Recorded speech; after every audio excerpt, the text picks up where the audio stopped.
I don't ride around listening to the radio much. But if I'm playing what I listen to, then I'm not talking to y'all. So yeah, I'm going to start a blog. And this blog is probably going to cause me to lose my job, lose a lot of family, lose a lot of friends. But what is my life for if it's not to make the world a better place for my sons? And right now, a better place means intelligence, education, new way of thinking. And so if I have to sacrifice my life for them to get it, just them to get it, I would. But if you get it and your kids get it too, the light goes off, then it's worth it. And now with all this music, all this Spanish verses and music, hip-hop music, supposed to be, I mean, listen, anybody who know, everything is under control of the enemy.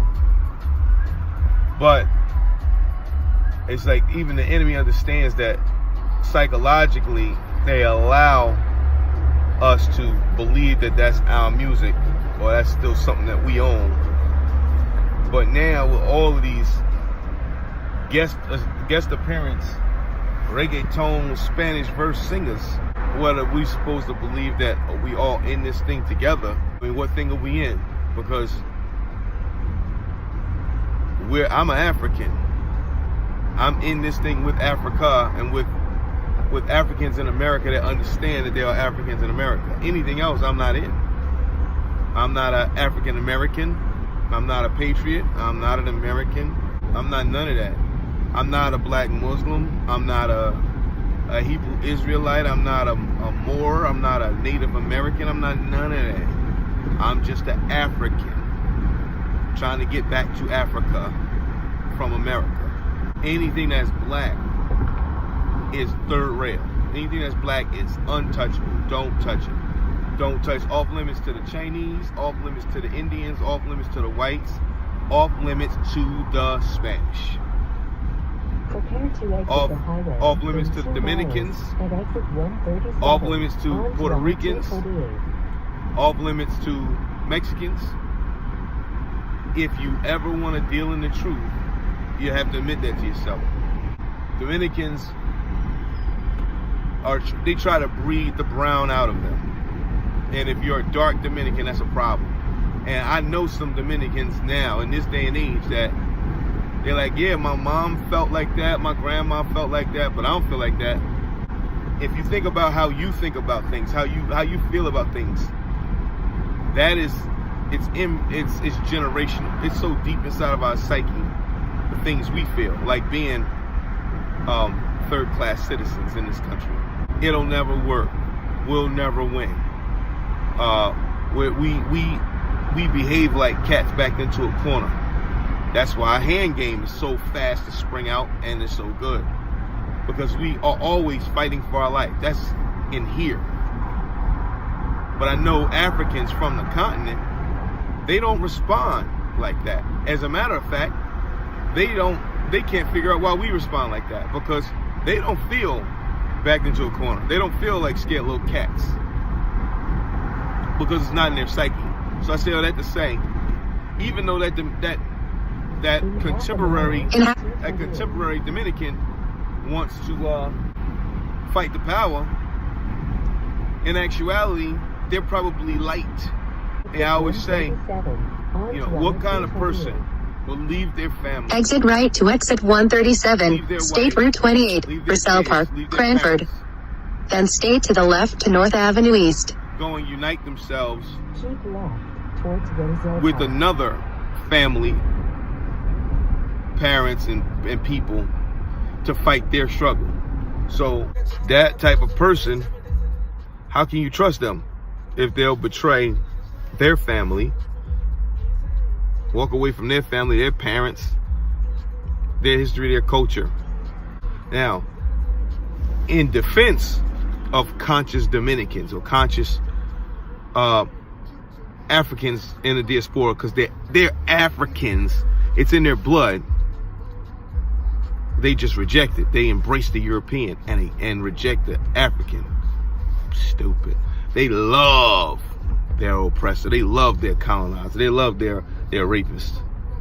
Psychologically, they want to be lighter. They want to embrace. That's why they love their Spanish, because who gave that to them? Their conqueror.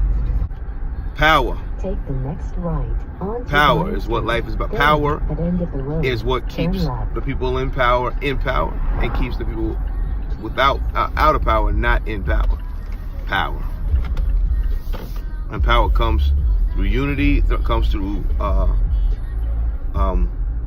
wealth. Anybody want to debate me on that, I'm always down for the debate.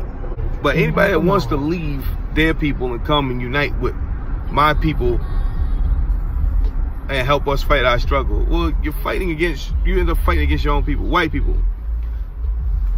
Down for the cause. Okay. But what if it go to the gun? I mean, we needed never to go to the guns until we get back to Africa. Because in America, African picking up a gun or picking up violence and going against the oppressor, that's foolishness. Because they have more guns, they have more people trained to use the guns. And plus, you know what, they're more ferocious. We're not even ready to fight that animal, that beast. Not in that way. But what if it goes to some kind of a line in the sand with these white supporters of the African cause? The line's drawn in the sand. The line's drawn in the sand. And then their brother and sisters across the sand from them. And they have to go to war against their own family. And they be willing to do that, hypothetically. So if they're willing to do that, what does that say about their character?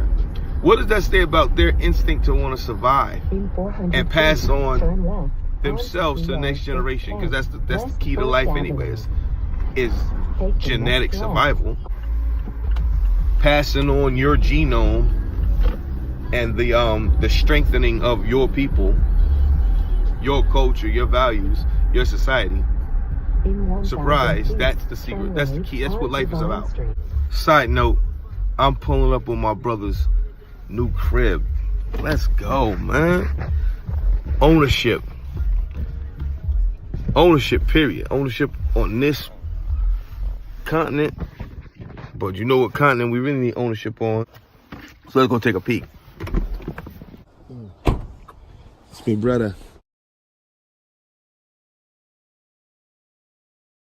Brother daughter. That's what they gotta do. Bushes. He's my brother, Bushes. Say hello to my brother's Bushes. What up, Bushes?